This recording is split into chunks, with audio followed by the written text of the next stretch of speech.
Thanks very much for staying with us. Time now for Eye on Africa with me, Georgia Calvin-Smith. Tonight, the Lions are out, and with their exit goes the hopes of a continent. Senegal crushingly fails to make it into the last 16 in the World Cup, but not because of its 1-0 loss to Colombia, but because it had more yellow cards than Japan.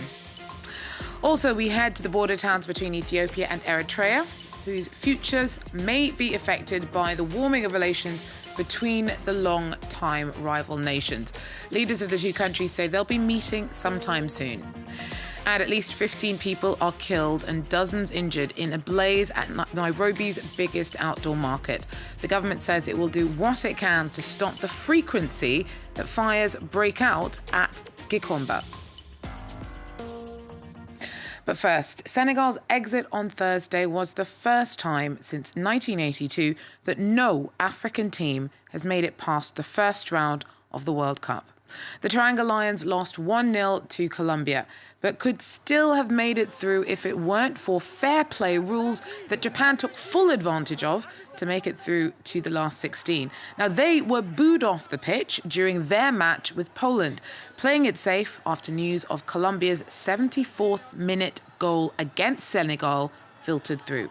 And Senegal missed out on the slimmest of margins, as it had more yellow cards than the Blue Samurai. The Lions fans and most African football fans are disappointed that it's the end of the line for the continent at the World Cup. Our correspondents followed the day. Heartbroken and angry Senegalese fans watched on as Colombia beat them 1-0, booting them out of the World Cup. The final whistle put an end to their hopes of qualifying for the second round. A painful end to what had been a promising run. Supporters in the capital are in shock. We are really sorry. Africa is really sorry. Honestly, I don't have the words. Sorry. It's the video referee that bothers me. That's what bothers me, because everyone saw the penalty. Everyone knows football. I am so shocked. I wasn't expecting this, really. I was expecting quarterfinals, at least. At the opening kickoff, the enthusiasm flowed amongst the crowds that gathered in front of big screens across the city to watch the game. Percussionists prepared their drums. Victory still seemed possible.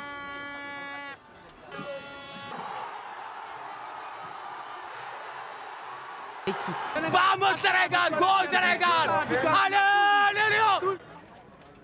And then Senegal's fate was sealed. The Lions may be out of the World Cup, but football fans are already preparing for the next match.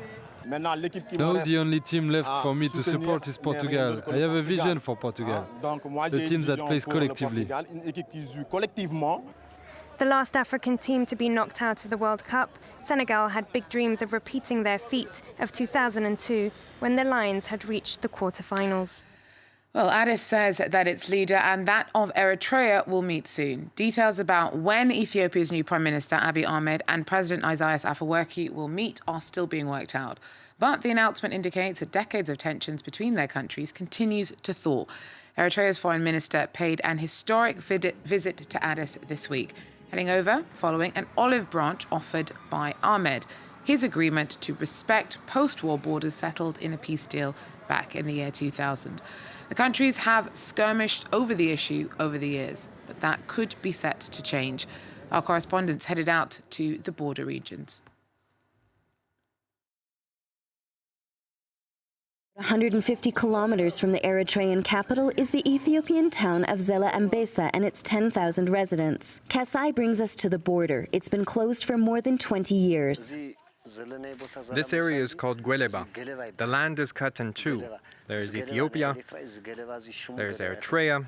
The church is in Ethiopia. From the school, it's Eritrea. 5 years after the independence of Eritrea in 1998, a war broke out between the new state and Ethiopia. For 2 years, the conflict killed tens of thousands and devastated the region. The two countries finished by signing the Algiers Agreement in 2000. At that time, a commission laid out the border between the two countries, but Addis Ababa didn't respect it. On June 5th, Ethiopia's Prime Minister Abiy Ahmed announced his decision to adhere to the agreement, but residents along the border hope to be consulted before a new distribution of land.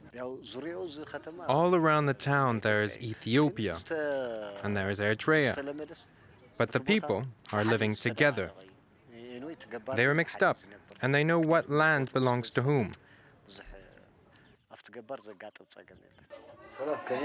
Like every Sunday, community leaders meet for lunch. Hello, how are you? On both sides of the border, people share the same culture and the same language, but most families have lived separately for years. Fana is 42 years old and hasn't seen her sister, who lives just 15 kilometers away, for more than 20 years. I'd like to say hello to my sister if she's still alive. I still haven't heard from her. The opening of the border would allow Fana, like many residents of the region, to see their loved ones again. For now, there hasn't been a withdrawal of troops, but the arrival of an Eritrea delegation to Addis Ababa on Tuesday offers new hope for peace between the two nations.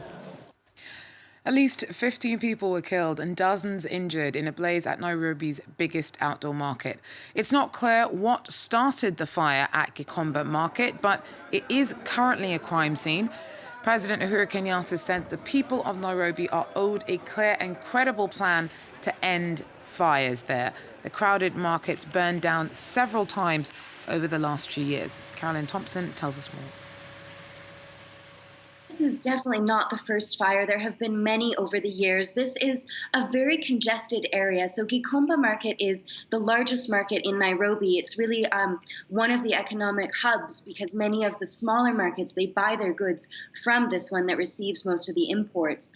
And it's very close together. So for example, the area where the fire broke out on this occasion, if you imagine these wooden stalls that are side by side with piles of used clothing on them, and access to it can be quite restricted, especially if the roads are bad after the rainy season.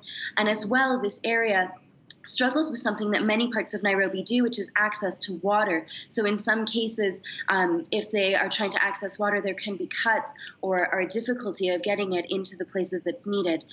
So this is a recurring issue in this area. It has been burnt down several times and rebuilt. And what we expect is that now there will be yet again calls on the government to figure out a solution so that more people are not affected in the future. Now, the classification of a controversial South African film about a gay relationship at a Xhosa initiation school as hardcore porn has been overturned.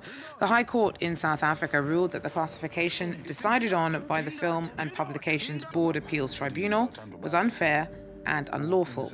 However, judges weren't completely on board and criticised the film for being harmful to Xhosa teens. Judicial leaders were fiercely opposed to the film, which was shortlisted in the Best Foreign Language Film category in the 2018 Oscars. Well, that's it for Eye on Africa. But as Senegal leaves the World Cup, we will leave you with the song that accompanied the Teranga Lions on their journey through the tournament. Thanks for watching. Join us again if you can. Take care. Parler c'est des foutaises, l'important c'est de rester groupé. Marabout s'est fait marabouter. J'ai marqué papa, dis-moi où t'es. Célébration pas chaloupée.